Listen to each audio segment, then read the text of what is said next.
अगर मैं आपसे कहूं कि एक साधारण सा मिनरल आपके बढ़े हुए प्रोस्टेट को धीरे धीरे छोटा कर सकता है, आपकी रात की नींद वापस ला सकता है और आपकी जिंदगी की असली ऊर्जा लौटा कर दे सकता है, तो क्या आप यकीन करेंगे? बहुत से लोग दवाइयों और सर्जरी को ही आखिरी रास्ता मानते हैं, लेकिन हकीकत यह है कि आपके किचन में ही इसका सबसे असरदार इलाज छुपा हुआ है। मैं डॉक्टर अर्जुन मेहरा, पुरुषों का यूरोलॉजिस्ट, आज आपसे उसी विषय पर बात कर रहा हूं। कैसे आप अपने प्रोस्टेट को प्राकृतिक तरीके से नियंत्रित कर सकते हैं, और इसमें जो नंबर वन न्यूट्रिएंट आपकी मदद करता है, उसका नाम है जिंक। जिंक कोई आम मिनरल नहीं है। यह वह पोषक तत्व है जिसकी सबसे ज्यादा जरूरत प्रोस्टेट को ही होती है। जब शरीर में जिंक पर्याप्त मात्रा में होता है, तो प्रोस्टेट आराम से काम करता है, सूजन नियंत्रित रहती है और ग्रंथि का आकार नहीं बढ़ता। लेकिन जब जिंक कम हो जाता है, तो सूजन और ऑक्सीडेटिव स्ट्रेस बढ़ने लगता है और धीरे धीरे प्रोस्टेट बड़ा होने लगता है।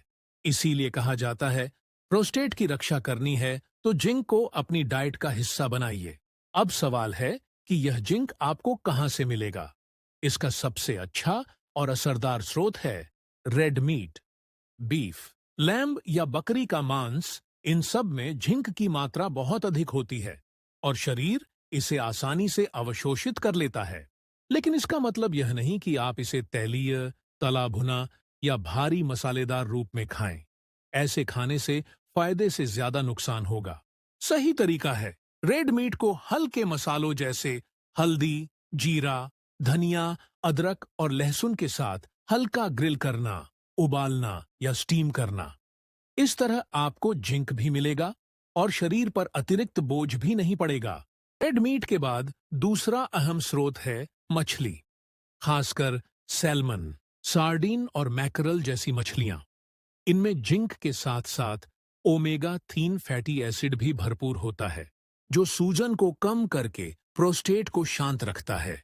अगर समुद्री मछली उपलब्ध न हो, तो रोहू और कतला जैसी ताजे पानी की मछलियां भी अच्छा विकल्प हैं। इन्हें भी हल्के मसालों में पकाना सबसे बेहतर होता है। अगर आप शाकाहारी हैं या मांस और मछली कम खाते हैं, तो आपके लिए सबसे अच्छा विकल्प है कद्दू के बीज। छोटे छोटे ये बीज जिंक से भरे हुए होते हैं और रिसर्च में यह साबित हो चुका है कि यह प्रोस्टेट को मजबूत बनाते हैं। रोजाना एक मुट्ठी कद्दू के बीज खाना एक साधारण लेकिन बेहद असरदार आदत है। इसके साथ साथ तिल, मूंगफली, चना और राजमा जैसे दालें भी जिंक का स्रोत हैं। हालांकि इनकी मात्रा थोड़ी कम होती है। जिंक की ताकत को और प्रभावी बनाने के लिए एक और चीज है, ग्रीन टी। ग्रीन टी सीधे तौर पर जिंक नहीं देती, लेकिन इसमें मौजूद कैटेचिन्स नामक एंटीओक्सीडेंट प्रोस्टेट की सूजन कम करते हैं और कोशिकाओं को सुरक्षित रखते हैं। दिन में 1 या 2 कप ग्रीन टी बिना दूध और चीनी के पीना आपकी डाइट में एक शानदार एडिशन है। अब बात करते हैं मसालों की। बहुत से लोग समझते हैं कि मसाले प्रोस्टेट के लिए हानिकारक हैं।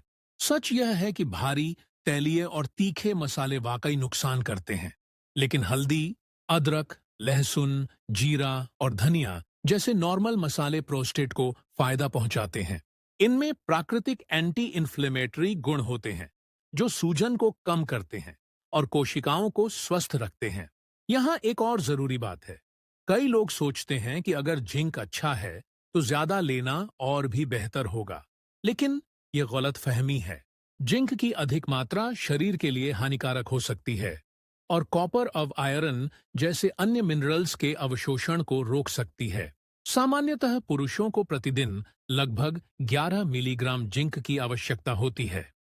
अगर आप रेड मीट, मछली, कद्दू के बीज और दालों को संतुलित रूप से खाते हैं, तो यह मात्रा आसानी से पूरी हो जाती है। इसलिए अगर आप सच में अपने प्रोस्टेट को नेचुरल तरीके से नियंत्रित करना चाहते हैं, तो अपने खाने की प्लेट पर ध्यान दें। उसमें हल्के मसाले में पकाया गया रेड मीट हो, हफ्ते में 1 या 2 बार मछली हो, रोजाना कद्दू के बीज या नट्स हों और दिन में 1 या 2 कप ग्रीन टी हो। ये छोटे छोटे बदलाव धीरे धीरे बड़े फायदे देंगे। याद रखिए, जिंदगी की असली आराम तभी है जब आप रात को चैन से सो सकें। दिन में बिना बार बार परेशान हुए जी सकें और शरीर में हल्कापन महसूस कर सकें। और इसके लिए सबसे आसान और प्राकृतिक रास्ता है अपने आहार में जिंक को शामिल करना। यही वह न्यूट्रिएंट है जो प्रोस्टेट को छोटा करने और स्वस्थ बनाए रखने के लिए सबसे अहम है।